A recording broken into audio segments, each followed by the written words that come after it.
Hello, welcome to my YouTube channel. आज का हमारा टॉपिक है पॉलीट्राइकम डेवलपमेंट ऑफ एंथ्रीडिया, जिसमें हम एंथ्रीडिया के डेवलपमेंट के बारे में स्टडी करेंगे। इससे पहले टॉपिक में हमने एंथ्रीडिया की जनरल स्ट्रक्चर के बारे में बताया था और आज हम इसके कि किस तरह से इसका डेवलपमेंट होता है उसके बारे में देखेंगे। I am Miss Raj Alveera, assistant professor, R college. सबसे पहले हम यहाँ देखते हैं Polytrichum development of antheridia is following. Polytrichum में एंथ्रीडिया का डेवलपमेंट इस प्रकार से देखा जाता है। सबसे पहले एक एंथ्रीडियल सेल होती है जो कि कोई भी इनिशियल सेल होगी। तो इस तरीके से एक एंथ्रीडियल सेल यहाँ पर दिखाई देती है और कोई भी सरफेस सेल पर एक उभार बनेगा और इस तरीके की एक एंथ्रीडियल सेल बन जाएगी। At the tip of male gametophyte, apical cell are present and antheridium arises from a single embryonic segment of the apical cell. It is known as antheridial initial. Antheridia के development की बात कर रहे हैं तो सबसे पहले यहाँ पर एक एंथ्रीडियल इनिशियल का फॉर्मेशन होगा। तो एंथ्रीडियल सेल इस तरीके की हमको दिखाई देगी जो कि क्लब शेप्ड होती है और इससे एंथ्रीडिया का डेवलपमेंट होगा। It grows into a papilla-like structure above the neighboring cell. अब जो इसके पास वाली सेल्स है, जैसे यहाँ भी एक सेल्स हो सकती है, यहाँ भी सेल हो सकती है, उसके पास एक पैपिला की तरह ग्रो करती है। नेक्स्ट यहाँ पे दिया हुआ है कि अब जो एपिकल सेल बनी थी उसमें भी आगे डिवीजन होंगे। तो इस तरीके से यह दो भागों में विभाजित हो जाती है। नीचे की तरफ स्टॉक सेल बन जाएगी और ऊपर की तरफ एंथ्रीडियल मदर सेल बन जाती है। The papillate antheridial initial divide by a transverse wall into two cell. First lower stalk cell, second upper antheridial initial cells. अब जो पैपिला बना था उसमें ट्रांसवर्स डिवीजन हुआ। ट्रांसवर्स डिवीजन होता है इस तरह से, मतलब कि बीच में से दो कट कर दिए, एक सेल थी उसको ट्रांसवर्सली कट कर दिया और दो सेल इससे बन गई। तो ऊपर की तरफ तो बनेगी एंथ्रीडियल इनिशियल सेल या एंथ्रीडियल मदर सेल यहाँ पर बन जाती है और नीचे की तरफ स्टॉक सेल बनती है जो आगे जाकर के स्टॉक का फॉर्मेशन करती है। अब यहाँ पर आगे और विभाजन दिए हुए हैं कि लोअर स्टॉक सेल क्या करेगी। Lower stalk cell undergoes several division and form stalk. अब जो लोअर सेल थी यहाँ पर दिखाई गई है जो स्टॉक सेल, इसमें कंटिन्यूसली डिवीजन होंगे नीचे और एक छोटा सा स्टॉक ही बना देती है। अब यहाँ बात करते हैं next upper antheridial initial cell. Upper antheridial initial cell क्या काम करेगी? Divides by two oblique division and form three side apical cell with two cutting faces. अब इसमें क्या होगा? दो ऑब्लिक डिवीजन होंगे। ऑब्लिक डिवीजन होते हैं तिरछे विभाजन और इसके कारण क्या होगा? दो कटिंग फेसेस वाली एपिकल सेल का फॉर्मेशन हो जाएगा। तो सबसे पहले एंथ्रीडियल इनिशियल बनी। एंथ्रीडियल इनिशियल के बाद एंथ्रीडियल मदर सेल और स्टॉक सेल। स्टॉक सेल आगे स्टॉक का फॉर्मेशन कर देगी और जो एंथ्रीडियल मदर सेल है उसमें ऑब्लिक डिवीजन होंगे और इस तरह से यह एपिकल सेल का फॉर्मेशन कर देगी जो कि टू कटिंग फेसेस वाली होती है। नेक्स्ट अब हम यहाँ देखते हैं कि सबसे पहले जो एपिकल सेल है उसमें आगे और विभाजन होंगे। नीचे स्टॉक बन चुका है और इसके बाद नेक्स्ट इस तरीके से ये 8 सेल्ड हो जाएगी स्ट्रक्चर है जो पूरी। और इसके बाद यहाँ पे हम देख रहे हैं कि और फिर से विभाजन हुए इसमें और ऊपर की तरफ तो एपिकल सेल है और ये नीचे की तरफ ये सारे सेगमेंट बन जाएंगे। इस तरीके से ये हमको दिखाई देगी। The apical cell regularly cut off two series of segment alternately right and left by a succession of wall parallel to its two cutting faces till 13 to 15 segment are cut off। तो इस तरीके से जो apical cell होती है उसमें regularly series चलेगी। अब सेगमेंटेशन की बार बार उसमें विभाजन होंगे और सेगमेंट्स बनते जाएंगे।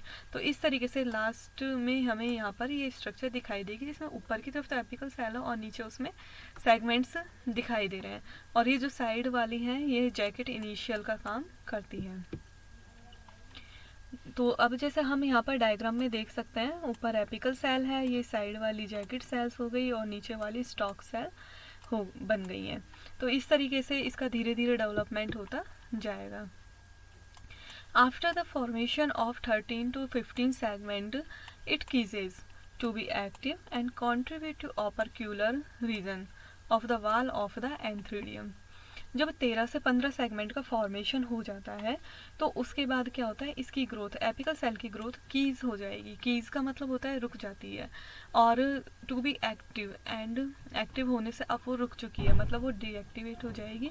And contribute to opercular region of the wall of the antheridium. और जो एंथ्रीडियम वॉल होती है उसके ऊपर जैकेट बनाना यह स्टार्ट कर देगी। Periclinal division appear in the young antheridium when 3 or 4 segments have been cut off by the apical cell on either side। अब इस तरह से यहाँ पे यह दिखाया गया है कि अब जैसे ट्रांसवर्स डिवीजन तो यहाँ पे खत्म हो जाएंगे, अब पेरिक्लिनल डिवीजन होंगे। ट्रांसवर्स डिवीजन से तो इसमें क्या हो रहा था, लंबाई में वृद्धि हो रही थी। अब पेरिक्लिनल डिवीजन से क्या होगा, इसकी जो चौड़ाई है उसमें ग्रोथ होगी, और 3 से 4 सेगमेंट यहाँ पर हमको दिखाई देने लग गए। जैसे पहले वाले डायग्राम में तो केवल 2 ही लेयर दिखाई दे रही थी यहाँ पे इस तरीके से, अब यहाँ पे पूरी 4-5 लेयर यहाँ पे हमको दिखाई देगी। तो इस तरह से पेरिक्लिनल डिवीजन से इसमें ग्रोथ दिखाई देती है। अब यहाँ पे एपिकल सेल का डायग्राम दिया हुआ है कि किस तरीके से इसमें डिवीजन हुए। जैसे इसका एक कटिंग फेस था, उससे इनिशियल जैकेट बन गया, लार्जर सिस्टर सेल्स, और यह जैकेट इनिशियल। तो इन सब ने आगे ग्रोथ करके जब ये ऊपर से इसे देख रहे हैं तो इस तरीके की स्ट्रक्चर दिखाई दे रही है। तो इस तरह से यहाँ पे जैकेट का फॉर्मेशन हो गया और बीच में सिस्टर सेल्स का फॉर्मेशन हो जाएगा। The apical cell of the segment divide in same way, spherical segment to be hemispherical segment. तो ये स्फेरिकल सेगमेंट होगा जो कि हेमीस्फेरिकली सेगमेंट में डिवाइड होता चला जाएगा। नेक्स्ट यहाँ पर दिया हुआ है जैकेट इनिशियल। जैकेट इनिशियल जो पेरीफेरी पर प्रेजेंट होंगे वो जैकेट का फॉर्मेशन कर रहे हैं। इसके बीच में प्राइमरी एंड्रोगोनियल सेल्स हैं और पैराफाइसिस यहाँ पर दिखाए गए हैं। तो बाहर की तरफ तो जैकेट का फॉर्मेशन होगा और अंदर की तरफ एंड्रोगोनियल सेल्स का फॉर्मेशन यहाँ पर होगा, क्योंकि आगे जाकर के यही स्पर्म का फॉर्मेशन करेंगे। The smaller jacket cell first jacket initial. तो जो यहाँ पे स्मॉल जैकेट सेल्स होती है ये फर्स्ट जैकेट इनिशियल की तरह वर्क करती है। द लार्जर सिस्टर सेल्स, और जो यहाँ पे हमने पहले वाले डायग्राम में देखी थी कि लार्जर सिस्टर सेल्स पाई जाती हैं, तो इनमें आगे और भी विभाजन होंगे और उसके बाद ये सेकंड जैकेट इनिशियल का फॉर्मेशन करेगी। तो जैकेट सेल से तो jacket initial first smaller jacket cell है जो जैकेट इनिशियल की तरह काम करती है, और जो लार्जर सिस्टर सेल है उसमें आगे विभाजन होकर सेकंड जैकेट इनिशियल बनाएगी। The jacket initial divide by the anticlinal and transverse division. अब जो जैकेट इनिशियल थे वो आगे एंटीक्लाइनल और ट्रांसवर्स डिवीजन के थ्रू डिवाइड होगा, जिससे कि उसकी लंबाई और चौड़ाई दोनों में वृद्धि होगी और उसका साइज इंक्रीज होगा। तो इस तरह से यहाँ पर ये जैकेट सेल्स दिखाई गई हैं और ये बीच में एंड्रोगोनियल सेल्स हैं। अब यहाँ पर क्या होगा, antheridial wall increase in size. अब जो यहाँ पे जो एंथ्रीडियल वॉल है चारों तरफ की, ये अपना साइज इंक्रीज करेगी। The androgonial cell then divide by a median vertical wall to form 2 spermatogenic और एंड्रोगोनियल सेल। तो अब यहाँ पर यह बताया गया है कि जो एंड्रोगोनियल सेल्स होती हैं बीच में जो प्रेजेंट है ये वाली है जो, ये क्या करेंगी, साइज में वापस से डिवाइड होती चली जाएंगी और इस एंड्रोगोनियल सेल्स या स्पर्मेटोजेनिक सेल्स का फॉर्मेशन करती हैं। बाहर की तरफ तो जैकेट सेल्स बनेगी और अंदर की तरफ एंड्रोगोनियल सेल्स। अब यहाँ पर एक मैच्योर एंथ्रीडिया की स्ट्रक्चर दिखाई गई है कि इसमें क्या क्या पाया जाता है। तो बाहर की तरफ तो इसमें जैकेट लेयर्स है, जो बाहर दिखाई दे रही है सारी इसमें जैकेट लेयर्स है जो इसके चारों ओर से कवर करके हैं। इसी तरह से यहाँ पे इसके बीच में एंड्रोगोन्स है, जो एंड्रोगोन्स आगे जा कर के स्पर्म का फॉर्मेशन करेंगे और ऊपर एपिकल सेल्स हैं। और यहाँ पर यह फिलामेंटस पैराफाइसिस दिखाए गए हैं और ये स्पैथुलेट पैराफाइसिस है। तो जब इसकी स्ट्रक्चर हम देखते हैं तो इस तरीके के इसमें पैराफाइसिस दिखाई देते हैं। At this stage the androgonial cells are surrounded by the jacket cells. और इस स्टेज में क्या होगा, जो जैसे कि हम देख रहे हैं कि बीच में तो ये एंड्रोगोनियल सेल्स हैं ये सारी, और चारों ओर जैकेट सेल्स से ये सराउंडेड हैं, और साइड में ये स्पैथुलेट पैराफाइसिस हैं और यह फिलामेंटस पैराफाइसिस यहाँ पर दिखाई दे रहे हैं। This is called the androgonial phase, और इसको हम एंड्रोगोनियल फेज कहते हैं, जिसमें बहुत सारी एंड्रोगोन्स पाए जाते हैं। It is the growth phase of the sperm mass.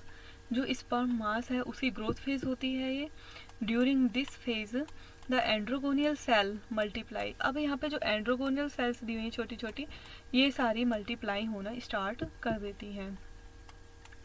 They divide and redivide in all plane, resulting in a large number of androgens arranged in a block by wall that are thicker than the wall around the individual androgens।